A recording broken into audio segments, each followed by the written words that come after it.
Welcome again. Thanks for joining me on our sneak peek about my money project.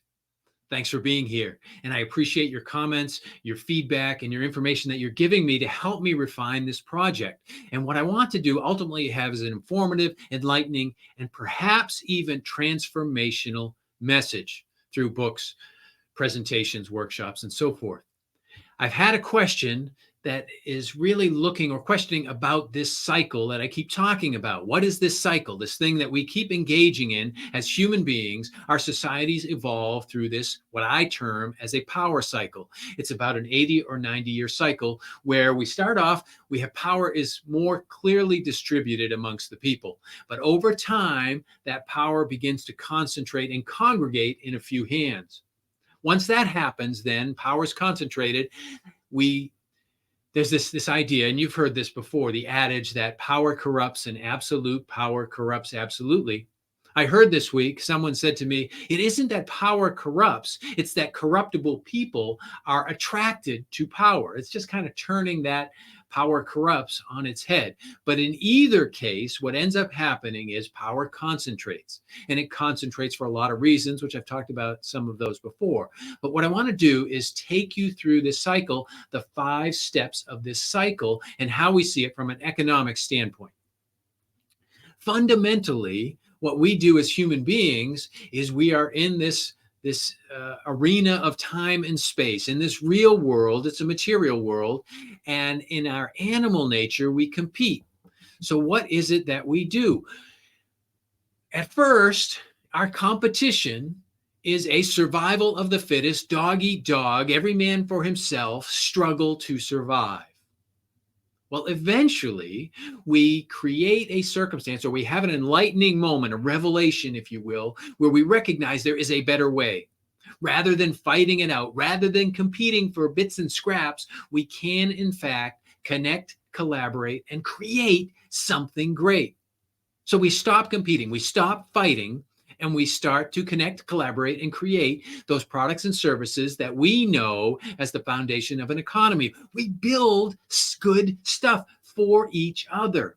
And then we begin to share and exchange those new things that we've created. And that is the fundamental beginnings of an economy, which is an economy. Well, what we have now is we always spontaneously we invent something to facilitate, or rather make more efficient and expand our ability to share our products and services, the new value that we create. So we invent money. Money is a social construct. It's a bright idea. It's a social technology. It is a tool to facilitate the functioning of the real economy. So we use money as a medium of exchange, a unit of account, and a store of value to help us exchange goods and services. So now money is in the equation. And what develops or follows is this, what I call the real economy, Main Street value creation money game. So we use money to facilitate our exchange of goods and services, the value that we create and produce by doing productive, constructive things. Now, this has just helped us as people prosper. Our economy is prospering. Our society is prospering because we are doing productive things. We're sharing that value. We have then created money to help even make this more efficient. And this money game develops on how we create and how we exchange our value. However, we quickly realize that money is that item that facilitates us getting what we want. It becomes the substitute, if you will, for what we want. So we empower money.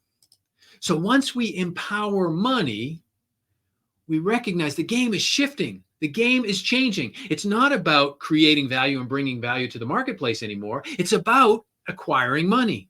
The game has shifted substantially.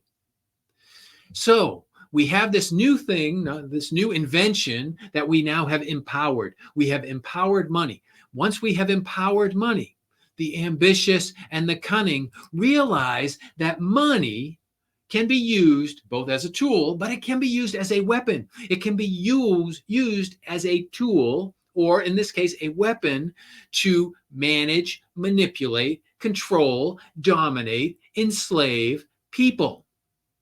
And a new game develops overlaying the fundamental game of the real economy, value creation, money game. That new game is a financial Wall Street game of speculation, which is ultimately about gaining power, gaining control. It is no longer about value creation. The real economy, Main Street money game, is value creation. It is expanding the pie. It is about prosperity for everyone. The financial economy, power game, is a zero sum winner, win lose game. The real economy game is a win win game. The financial power money game is a win lose game, zero sum. It is about dividing the pie. When we start to focus on dividing the pie, most people are not focused on dividing the pie. Most people are focused on expanding the pie. But a few people recognize that we can use that tool of money to manipulate and control the masses who are worried about creating value and gaining money to get their wants and needs taken care of. Well, as that happens, as the financial power game evolves, money begins to concentrate. As money concentrates, the objective of the financial game is to gain ownership, which is control of assets. Control of assets, not the money itself, but the assets that money brings to them. They gain control of assets, and as they gain control of assets, they concentrate that power.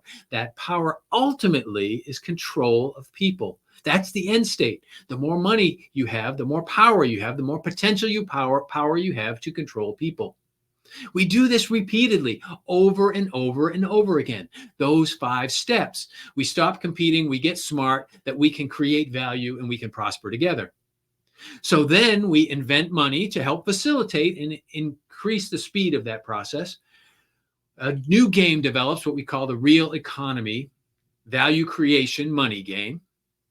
From that, however, we recognize that money can be that tool that will help us get whatever we want. We lose sight that it's all about creating value. We empower money. Once we empower money, a whole new game develops. It's not about creating value, bringing value to the marketplace. It's about seizing control, gaining an advantage. It is get that money so that I can acquire assets so that I can control, ultimately, people. Puts me in a power position. I now have leverage that I can live comfortably, while in simple terms, what ends up happening is the many serve the few. As this all happens, you got to understand money is a trust tool. Money only functions on trust. As we concentrate power, in this case, the power of money, people ultimately lose their trust in money. We lose trust in each other and the whole system collapses. And we start all over again. That is the power cycle, the debt cycle, if you will, the money cycle in simple terms. It's all about understanding and playing the money game. What do you think? Give me some feedback. Let me know what you think. Does this make sense? Does it make sense? Is it valuable to understand? Please, by all means, send me a note. Put a comment here. I look forward to hearing from you, and I'll see you again soon.